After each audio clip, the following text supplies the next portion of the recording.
From Software's work in general likes to examine things in very direct themes. Dark Souls makes use of primordial elements like fire and ice, darkness and light, and chaos and order.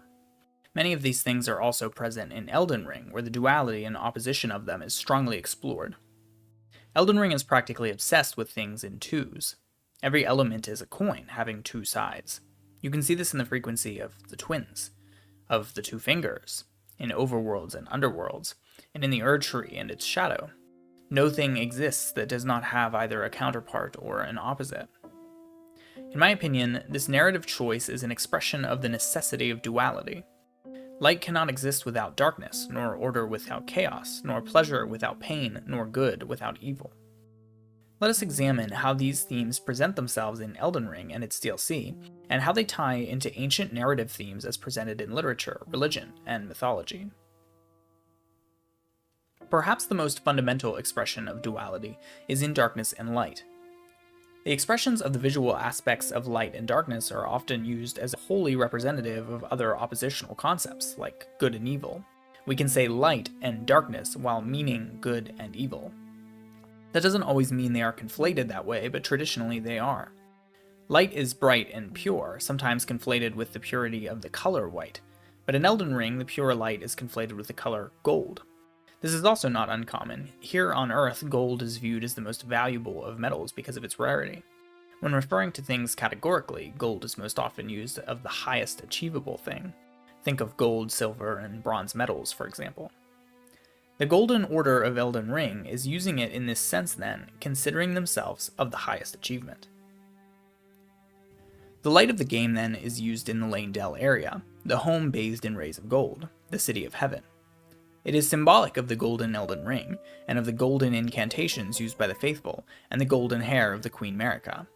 We will talk about the use of the White Queen and Red King duality, but we can see that in this way, Elden Ring is subverting the white light in the sense of purity and replacing it with gold.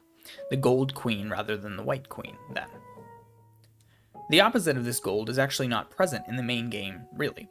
In Smotown's video, he cites the opposite of the golden as actually being the moon and the cosmos. In many respects, he's absolutely right, but I think that the moon and space imagery is more so the opposite of order and of masculinity, as we'll discuss. Thanks to Elden Ring's DLC, we know that the opposite of the golden Erdtree is actually the dark shadow tree. The duality of golden rays of light is the casting of dark shadows. It is not complete abyssal darkness, necessarily, but simply the obfuscation of the golden light. Even the shadow tree itself has gold within it, but it is obfuscated by the oppressing black of the shadow. Perhaps stronger then than the concept of light and darkness is the duality of chaos and order. Chaos and order, I would say, is actually the main theme of most of From Software's repertoire, especially Elden Ring. Gold is also the representation of order, being the golden order. It is overt order, even though we know that the order is corrupt and flawed. It seeks a total subjugation, a set of very specific rules to be followed, and a clear laying out of what everyone should do. The alternative to this order is really to be found in a few possibilities. After all, even when discussing duality, one thing can have a set of things that may be considered opposite or antonym to it. For example, consider God, as he is considered in Christianity. That is, loving God. What then is the opposite of this? Well, the opposite of an all-powerful and all-loving God would be a completely powerless and non-existent emotional abyss of nothingness, much like the deep waters. But so too would a partial opposite to him be a powerful God that has no love for anything, or rather is completely impartial to life altogether, such as H.P. Lovecraft's concept of elder gods. So what is the opposite of order? Well, it's certainly chaos. But chaos manifests itself in several ways in Elden Ring, in the many oppositions to the Golden Order, the many renditions of chaos. The most straightforward and true chaos is that of the Frenzied Flame, abandoning to the dualistic two fingers for the blasphemous three, cleansing the realm in a violent fire to the chant of, "May chaos take the world." It's the Heath Ledger Joker mentality, burn everything down just for the sake of burning. It's pure and wretched chaos, emotionless, meaningless, and unordered. Chaos takes another form, though, traditionally as well. Order and chaos are commonly depicted as the masculine and the feminine, and this depiction of duality is perhaps the most recurring. Masculine and order are associated with light and sun, and femininity and chaos are often associated with darkness and the moon and the stars. Obviously, we can see some versions of this traditional contrast in Elden Ring. The feminine is clearly portrayed through the matriarchs of the Carian family in the Academy of Raya. Renala is called the Queen of the Full Moon, and Ranni's quest brings about the Age of Stars and Moon. Both this ending and the Frenzied Flame ending represent different forms of chaos triumphing over order. Masculinity and femininity also present themselves in the traditional depiction of the Red King and the White Queen. Obviously, this is the relationship between Radagon and Marika. The Red King is the warrior spirit of uncontrollable masculinity, strength, and fire. The White Queen is the careful but dangerous spirit of chaotic femininity, deception, callousness, and ice. The goal of life is in many ways to merge these halves together. Jungian psychology calls this the merging of the ego and the shadow. In alchemy, this is the ultimate achievement. The reconciliation of the White Queen and the Red King becomes the alchemical rebus, called the divine hermaphrodite. It reflects the fact that both the masculine and feminine, both the chaos and the order, are meant to be combined together to be used correctly. To take a brief semi-faith-based detour, this would be traditionally done through the process of marriage. A man and a woman marry to bring out the best in each other and make up for each other's flaws and shortcomings. The false sense of this, then, is the alchemical, trying to pervert physical processes to force the two halves together into a perverted union of the rebus. In my previous Elden Ring video, I've compared the divine hermaphrodite to truly being the anti-divine Baphomet, a demonic corruption. I think in many ways Elden Ring shows this to be true, with the tension and quarrel between Marika and Radagon. Their union is somehow flawed, though we don't know exactly how or why. Many lore content creators speculate that Radagon and Marika fight for control of the vassal body to enact their own schemes. Their unholy union also results in their children being cursed.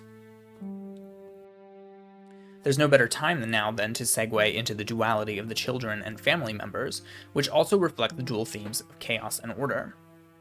So the children of Marika and Radagon, which make up the first and final generations of demigods, are all cursed. They all reflect the White Queen and Red King duality, and at least one of them are twins, which again recalls the dualistic concept. There's debate and speculation about the first generation of demigods, and whether they are certainly the first, and whether they are certainly siblings, but I find the evidence does support this, and I tend to agree with Smotown's opinions on the lineage. In any event, this generation is that of Mesmer and of Melina. Shadow of the Erdtree calls Mesmer's sister younger, though this could still mean that they are twins. Mesmer bears the red hair of Radagon, showing himself a reflection of the Red King, and Melina, interestingly, has hair that is somewhat red and somewhat blonde or white looking. She could reflect a proper merge between the two, but it's not clear. It's also possible that she had Marika's blonder or whiter hair before committing her sin against the Erdtree as the Glow-Eyed Queen, or something along those lines. Both of these siblings have curses that seem to take the form in their opposite eyes. Again, two eyes in two siblings, seemingly a reflection of more duality. We do not know the nature of Melina's curse. Mesmer's curse results in him being one with an entity known as the Lightless Abyssal Serpent, some serpentine representation of darkness. The abyss is usually associated with darkness and chaos, so it's interesting that it is merged in this way with the orderly reflection of Radagon that is Mesmer. This is the first occurrence of another duality trope of obedience versus rebellion. Mesmer is the obedient son of Marika, a mama's boy, if you will, who does her bidding, even if it expels him to the land of shadow to bear the hatred that should be directed towards her. Melina, on the other hand, is the rebellious daughter who leads a godskin rebellion against the gods with some other plan in mind. This trope will recur later. The other children of Marika and Radagon's union is the final generation, Miquella and Malenia. These two are explicitly mentioned to be twins. They are both cursed, and their curses even seem opposite in nature. Miquella is accursed with eternal youth, and Malenia has eternal decay. Miquella actually steals the White Queen nature, with a gentle, innocent, and effeminate nature about him, whereas Malenia robs the Red King, with a violent and defensive masculine nature, even devoting herself to the defense of Miquella. Another interesting note is that each of these siblings also shares a second duality split. Miquella is another straightforward hermaphrodite, having a female half of Santrina. Santrina seems to represent love and care, whereas Miquella is less feeling and more apathetically logical, perhaps even naive. Malenia also seems to share a second nature, being the Rot Goddess. Many item descriptions seem to portray a Rot Goddess or an outer god of Rot that comes to dwell within Malenia. This is most similar to Mesmer's curse, where he has a specific deific serpent that seems to be its own entity that also dwells within him. We do not know if there's a second nature to Melina, but it's certainly possible it could be the Glomide Queen or something like that. To increase duality even further, the middle generations of demigods seem to be dual castes of one another. The first is the Golden lineage, the children of Godfrey and Marika, who seem to reflect the White Queen, the Orderly, and the Golden, obviously. The second is Radagon's lineage, the children of Radagon and Renala, which seems to reflect more the Red King and the Violent. At least Rykard and Radahn fall into this category. Ranni and even Renala are almost anomalous.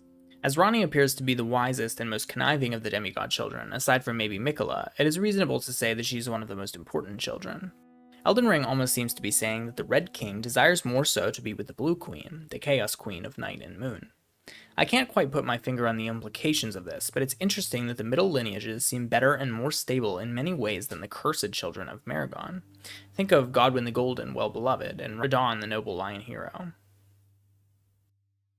It's not universally true, though, as we look at somewhere in the Golden lineage emerges two more accursed twins, Morgott and Mohg.